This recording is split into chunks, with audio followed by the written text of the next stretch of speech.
അപ്പൊ നമുക്ക് ബാലൻസ് ചെയ്യേണ്ടത് ഈ തന്നിരിക്കുന്ന ഇക്വേഷൻ ആണ്. Zinc sulphide plus oxygen gives zinc oxide plus sulphur dioxide. Okay, അപ്പൊ നമുക്ക് നോക്കാം. എണ്ണത്തിൽ ആകെ ഒരു വ്യത്യാസം വരുന്നത് ഓക്സിജന്റെ എണ്ണം മാത്രമേ ഉള്ളൂ അല്ലേ.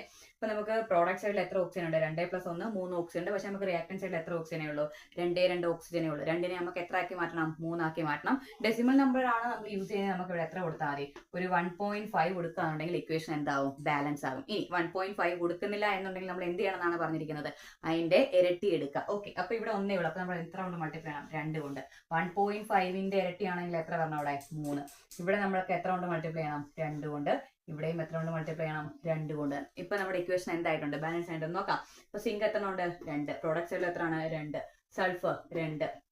പ്രോഡക്റ്റ് സൈഡും 2. ഓക്സിജൻ 3 × 2 6. ഓക്കെ, ഇവിടെ 2 × 1 2. 2 + 2 × 2 4. 4 + 2 6. നമ്മുടെ ഇക്വേഷൻ എന്തായിട്ടുണ്ട്? ബാലൻസ് ആയിട്ടുണ്ട്. ഡീറ്റെയിൽഡ് ആയിട്ട് ഒരു ഇക്വേഷൻ എങ്ങനെയാണ് ബാലൻസ് ചെയ്യുന്നത് എന്നുള്ളത് നമ്മൾ ചാനൽ അപ്ലോഡ് ചെയ്തിട്ടുണ്ട്. നിങ്ങൾക്ക് കൃത്യമായിട്ട് കയറി ക്ലാസ് കണ്ട് മനസ്സിലാക്കാവുന്നതാണ്. Thank you.